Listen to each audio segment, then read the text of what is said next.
29 de junio de 1969, aquí, en el atrio de la parroquia, se iban a celebrar las fiestas patronales de Cañada de Gómez. Pero hubo una noticia que cambió todo. El padre Armando Amirati, el párroco de la ciudad, había renunciado a su lugar aquí, en Cañada de Gómez. La noticia fue por todo Cañada y los feligreses tomaron la parroquia. Comenzaba ahí lo que sería el Cañadazo, la historia de una poblada.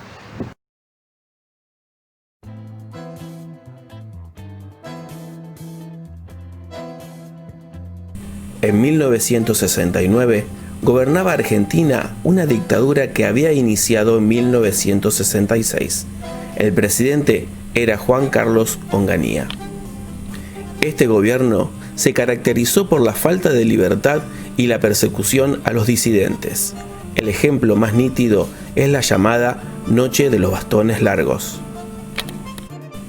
El pueblo protestó y el 29 de mayo de 1969 se produjo el llamado Cordobazo, donde sindicatos, estudiantes y el pueblo en general ganaron las calles cordobesas para protestar contra el gobierno.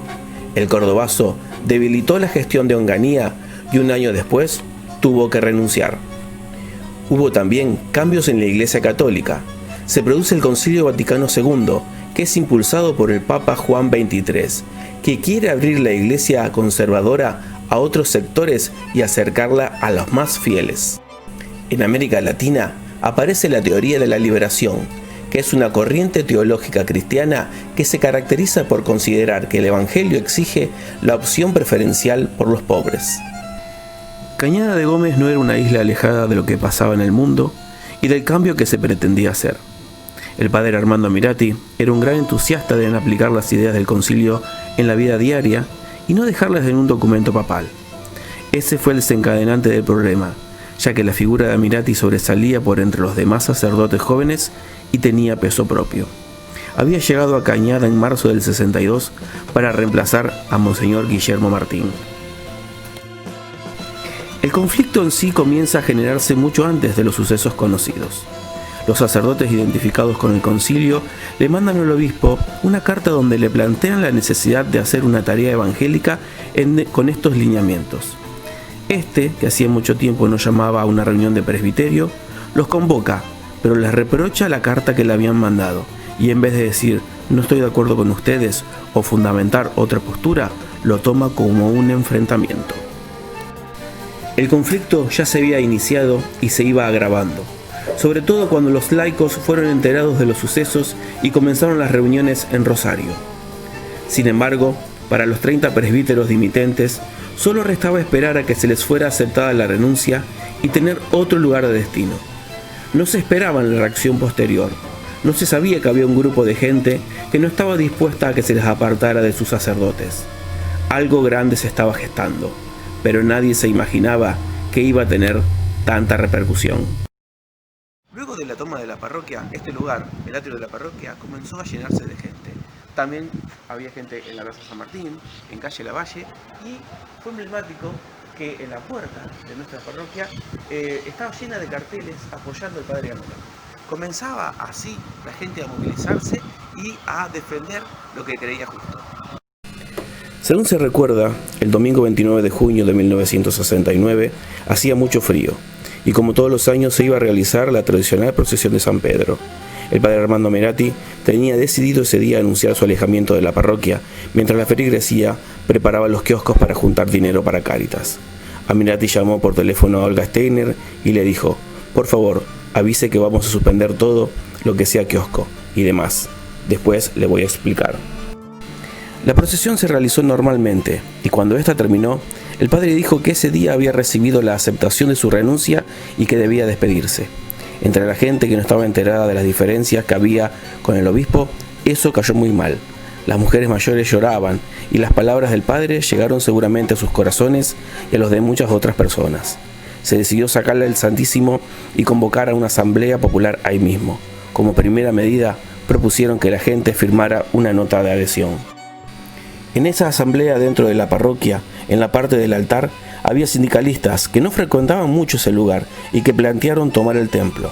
La mayoría de la gente aceptó y mediante un llamado telefónico le pidieron una audiencia con carácter de urgente al arzobispo. A partir de ese día se cerraron las puertas y comenzaron las guardias. Siempre había gente anotada en los distintos horarios establecidos. La finalidad que tenían era la de controlar que nadie rompiera nada y avisar a los demás si alguien intentaba recuperarla. El viernes 4 de julio a las 10:45, la situación comenzó a complicarse con la llegada a Cañada de Gómez del designado reemplazante de Amirati, el padre capuchino Francisco Román María de Montevideo, quien quiso hacerse cargo de la parroquia, pero la encontró cerrada y se reunieron frente a ella un numeroso grupo de laicos, quienes le impidieron la entrada. Ante esta actitud, el sacerdote tomó simbólicamente posesión canónica y se trasladó con sus acompañantes a la jefatura de policía. El miércoles 16 de julio por la noche, la comisión estaba reunida en el lugar de siempre y recibió un llamado desde Villa Loíza, alertando sobre la presencia de policías rosarinos que al día siguiente iban a llegar a las 7:30 con la orden expresa de las autoridades de recuperar la parroquia. Se corrió la voz y esa mañana se había agolpado mucha gente en el atrio, cuando la columna de policías ya marchaba por calle Irigoyen hacia el centro y ocupaba los alrededores de la parroquia. Las historias que se cuentan es que el fraile Román de Montevideo, quien iba a reemplazar a Amirati, no pudo entrar a la parroquia porque estaba tomada. Entonces quería acceder por las puertas de calle Lavalle y tampoco lo pudo hacer porque le habían puesto una piedrita en la cerradura para no poder abrirla. Tuvieron que ingresar por una de estas ventanas. Así la gente se la ingenió para defender al padre Amirati.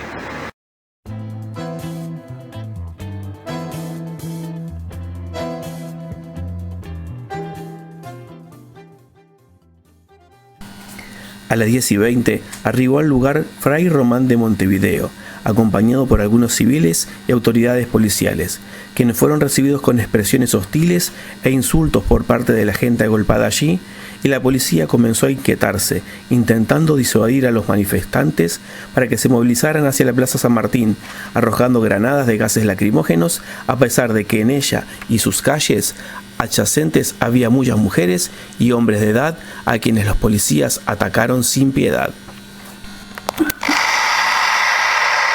Y veo que empiezan a disparar la gente. Me arrimo, ya la curiosidad se fue apoderando de mí, me arrimo a ver que había mucha gente grande, muchas mujeres especialmente, donde salían a las corridas como podía. Entonces llego ahí en ese momento, cuando llego, uno de la policía de la provincia le tiran así una bomba lacrimógena al grupo de mujeres que estaba de este lado del atrio de la iglesia. Y bueno, digo, por favor, digo, no le tiren que hay mujeres acá.